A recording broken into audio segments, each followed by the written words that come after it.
Hello hi doctor Deen's acupuncture centre. ഇന്ന് ഞാൻ നിങ്ങളുമായിട്ട് സംസാരിക്കാൻ ഉദ്ദേശിക്കുന്ന വിഷയം ഈ നെർവിൻ കംപ്രഷനെ കൊണ്ടുണ്ടാകുന്ന ജോയിൻറ്റ് ഡിസോർഡേഴ്സിനെ കുറിച്ചാണ്. അതിപ്പോൾ കഴുത്ത് വേദന ആയിക്കോട്ടെ, പുറം വേദന ആയിക്കോട്ടെ, അതല്ലെങ്കിൽ നമ്മുടെ ഉരവേദന, അതായത് back pain, lower back pain, lumbar area, അതേപോലെ സാക്രൽ കോസിക്സ് ഏരിയയിലൊക്കെ ഉണ്ടാകുന്ന ഈ പ്രശ്നങ്ങൾ കൊണ്ട് ഉണ്ടാകുന്ന ജോയിൻറ്റ് ഡിസോർഡർ, അത് നമ്മുടെ ശരീരത്തിൽ എങ്ങനെയാണ് അത് പ്രയാസപ്പെടുത്തുന്നത് എന്നുള്ളതിനെ കുറിച്ചിട്ട് ഏകദേശം വിവരം തരാനാണ് ഞാൻ ഈ ഒരു വീഡിയോയിലൂടെ ഉദ്ദേശിക്കുന്നത്.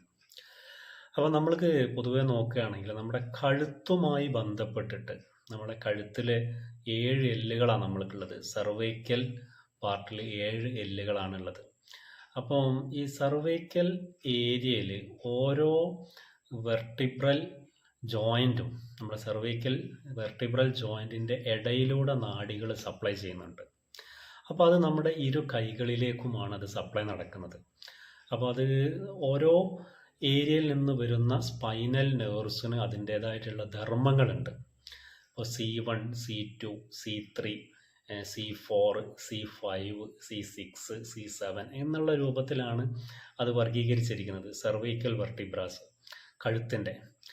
അപ്പോൾ നമ്മൾ ഈ C7, അതേപോലെ C8 നെർവ്സ്, അതേപോലെ C3, ഇതൊക്കെയാണ് കൂടുതലും നെർവിൻ കംപ്രഷൻ ആയിട്ട് ആളുകൾക്ക് വളരെ കാലമായിട്ടുണ്ടാകുന്ന ബുദ്ധിമുട്ടുകൾ ഉണ്ടാകുന്നത് എന്നുള്ളതാണ്. അപ്പോൾ നമ്മൾ നോക്കിക്കഴിഞ്ഞാൽ ഇപ്പോൾ റിസ്റ്റ് പെയിൻ ആയിക്കോട്ടെ, അപ്പം കൈകൾ എന്ന് പറഞ്ഞു കഴിഞ്ഞാൽ നമ്മളെ റിസ്റ്റ് ജോയിൻറ്റ്, എൽബോ ജോയിൻറ്റ്, അതേപോലെ ഷോൾഡർ ജോയിൻറ്റ്. അപ്പോൾ ഈ 3 ജോയിൻറ്റിൽ വരുന്ന ഏതൊരു ഡിസോർഡേഴ്സ് നോക്കിക്കഴിഞ്ഞാലും ഈ കഴുത്തിലുള്ള നാഡികളുടെ കംപ്രഷനാണ് എന്നുള്ളത് കാണാനായിട്ട് കഴിയും. അപ്പോൾ യഥാർത്ഥത്തിൽ ആ ഒരു കംപ്രഷൻ എവിടെയാണ്, ഏത് ഏരിയയിലാണ് ആ പ്രശ്നം എന്നുള്ളത് ഡയഗ്നോസ് ചെയ്യാണ് ചികിത്സയുടെ ആദ്യത്തെ പടി എന്ന് പറഞ്ഞാൽ. അപ്പോൾ ഈ നെർവിൻ കംപ്രഷൻ കൊണ്ടായിരിക്കും ചിലപ്പോൾ റിസ്റ്റ് പെയിൻ ഉണ്ടാകുക. അതല്ലെങ്കിൽ നമ്മളിപ്പോൾ പറഞ്ഞുകൊണ്ടിരിക്കുന്ന ഓമനപ്പേരിട്ട് വിളിക്കുന്ന കാർപ്പൽ ടൂണൽ സിൻഡ്രോം, ഇതൊക്കെ എഴുതാൻ കഴിയാതിരിക്കുക. അപ്പം ടീച്ചേഴ്സൊക്കെയാണ്, അല്ലെങ്കിൽ ഒരുപാട് എഴുതുന്ന ആളുകളാണ്, അല്ലെങ്കിൽ ഫൈൻ വർക്കുകൾ ചെയ്യുന്ന ആൾക്കാരാണ്, കൈകൾ കൊണ്ട് വിരലുകൾ കൊണ്ട് ജോലി ചെയ്യുന്ന ആൾക്കാരായിക്കോട്ടെ, ഇവർക്കൊക്കെ എന്ന് പറഞ്ഞാൽ ഈ റിസ്റ്റ് പെയിന് ഉണ്ടായിക്കഴിഞ്ഞാൽ അത് ഒരു നെർവിൻ കംപ്രഷനാണ് എന്നുള്ളത് അധികവും കാണാനായിട്ട് കഴിയും. അതേപോലെ സ്ത്രീകൾക്കും അതേപോലെ ഈ കളിക്കുന്ന ആളുകൾക്കൊക്കെ ഉണ്ടാകുന്ന സംഗതിയാണ് ടെന്നീസ് എൽബോ, കോൺട്രിസെപ്സ് എൽബോ. ഇതും ഏറെക്കുറെ നമ്മൾ നോക്കിക്കഴിഞ്ഞാൽ അവിടെ ഉള്ള നെർവിൻ കംപ്രഷനായിട്ട് കാണാൻ കഴിയും. പ്രത്യേകിച്ച് C8 നെർവ്സിൻ്റെ ഏരിയയിൽ, C7 ഏരിയയിൽ, അതേപോലെ C3, C2, ആ ഒരു റേഞ്ചിലൊക്കെ വരുന്ന നാഡികളുടെ നെർവിൻ കംപ്രഷനായിട്ടാണ് കാണാൻ കഴിയാറ്. കഴുത്തിൻ്റെ ഭാഗത്തിൽ നിന്നിട്ടാണ് നമ്മുടെ അപ്പർ ലിംബ്, അതായത് കൈകളുടെ നിയന്ത്രണം ശരിക്കും വരുന്നത് എന്നുള്ളതാണ്.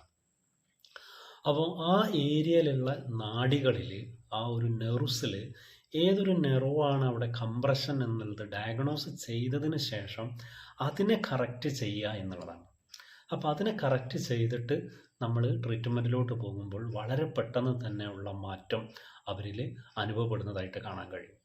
അതായത് ഇപ്പോൾ റിസ്റ്റ് പെയിനായിട്ട് വന്ന ഒരാളായിക്കോട്ടെ, അല്ലെങ്കിൽ കാർപ്പൽ ടൂണൽ സിൻഡ്രമായിട്ട് വന്ന ആളായിക്കോട്ടെ, അതല്ലെങ്കിൽ നമ്മുടെ ഈ എൽബോ ജോയിൻ്റായിട്ട്, എൽബോ ജോയിൻറ്റിലുള്ള പെയിൻ, അത് ടെന്നീസ് എൽബോ, കോൺട്രിസെപ്സ് എൽബോ, അതേപോലെ ഷോൾഡർ ഏരിയയിൽ വരുന്ന ബുദ്ധിമുട്ടായിക്കോട്ടെ, ഡെൽറ്റോയിഡ് ഏരിയയിൽ ഉണ്ടാകുന്ന ബുദ്ധിമുട്ടുകളായിക്കോട്ടെ, കൈ പൊക്കാൻ കഴിയാത്ത വരുന്ന അവസ്ഥ, സ്പ്രഞ്ചൻ ഷോൾഡർ, സ്റ്റിഫ് നെക്ക്, ഇതൊക്കെ നോക്കിക്കഴിഞ്ഞാൽ അവിടെ മെയിനായിട്ടുള്ള പ്രോബ്ലം അവിടെ സെർവൈക്കൽ ഏരിയയിൽ വരുന്ന നെർവിൻ കംപ്രഷനാണ് എന്നുള്ളത് കാണാൻ കഴിയും. അപ്പോൾ നമ്മുടെ ഈ ഡോക്ടർ ദീൻസ് അക്യുപഞ്ചർ സെൻറ്ററിൽ ആ ഒരു നെർവിൻ കംപ്രഷനെ ശരിക്ക് ഡയഗ്നോസ് ചെയ്തുകൊണ്ട് അതിന് ചില പ്രയോഗങ്ങൾ ഉൾപ്പെടുത്തിക്കൊണ്ട് നമ്മൾ ചികിത്സ കൊടുക്കുന്നുണ്ട്. കാരണം ആ നെർവിൻ കംപ്രഷൻ ഒഴിവാക്കിക്കൊണ്ട് ആ ഒരു പ്രത്യേക പ്രയോഗം നടത്തിക്കൊണ്ട് നമ്മൾ അക്യുപഞ്ചർ ചികിത്സയും കൂടെ ചെയ്യുന്ന സമയത്ത് വളരെ പെട്ടെന്നുള്ള ഒരു എഫക്റ്റ് രോഗികളിൽ കാണാൻ കഴിയും. സഡനായിട്ട് തന്നെ കാണാൻ കഴിയുന്നുണ്ട്. അവർക്ക് അത് ഒരു ട്രീറ്റ്മെൻറ്റ് കൊടുത്തു കഴിഞ്ഞ് അവരോട് ചോദിക്കുമ്പോൾ തന്നെ അവർ പറയുന്ന മാറ്റമുണ്ട്.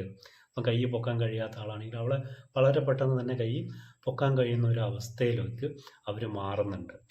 അപ്പം ഈ നെർവിൻ കംപ്രഷനെ കൊണ്ടുണ്ടാകുന്ന എന്തൊരു തരത്തിലുള്ള ജോയിൻ്റ് ഡിസോർഡേഴ്സും നമ്മൾക്ക് പരിഹരിക്കാൻ കഴിയുമെന്നുള്ളതാണ് ഞാൻ ഈ ഒരു വീഡിയോയിലൂടെ നിങ്ങൾക്ക് എല്ലാവർക്കും നന്ദി. നമസ്കാരം.